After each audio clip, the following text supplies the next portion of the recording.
in which Piglet is entirely surrounded by water. It rained, and it rained, and it rained. Piglet told himself that never in all his life had he seen so much rain. Days and days and days. And as he looked out the window, he thought, if only I had been at Pooh's house or Christopher Robin's house when it began to rain, then I should have had company instead of being here all alone with nothing to do except wonder when it will stop. Really, it wasn't much good having anything exciting like floods if you couldn't share them with somebody. It went on raining, and every day the water got a little higher until now it was nearly up to Piglet's window, and still he hadn't done anything. Then suddenly he remembered a story which Christopher Robin had told him about a man on a desert island who had written something in a bottle and thrown it in the sea. And Piglet thought that if he wrote something in a bottle and threw it in the water, perhaps somebody would come and rescue him. He began to search, and at last he found a pencil and a small piece of dry paper and a bottle with a cork to it. And he wrote on one side of the paper, "Help! Piglet, me." And on the other side, "It's me, Piglet. Help, help."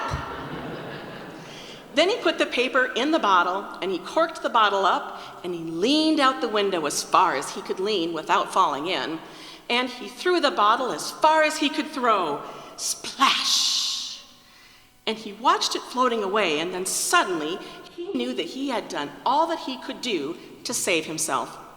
And then he gave a very long sigh and said, I wish Pooh were here. It's so much more friendly with two. When the rain began, Pooh was asleep, dreaming of adventures, until suddenly he woke up with his feet in the water and water all around him. This is serious. I must have an escape.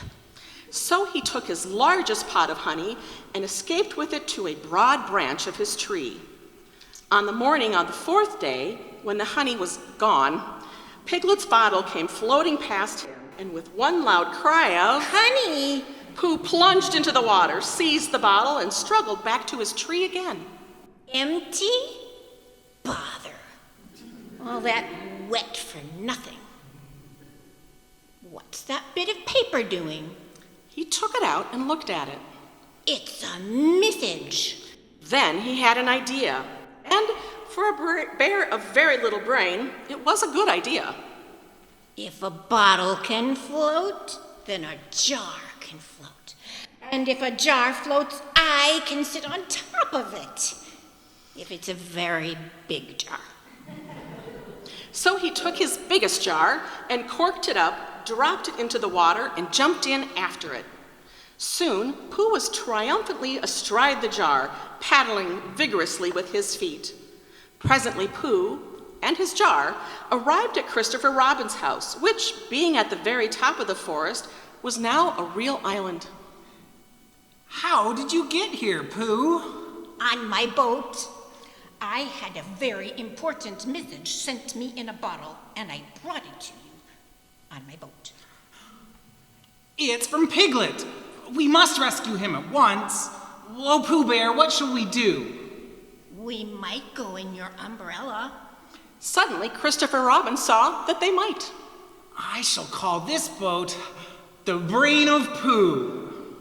You can imagine Piglet's joy when at last he saw the good ship, Brain of Pooh, coming over the sea to rescue him.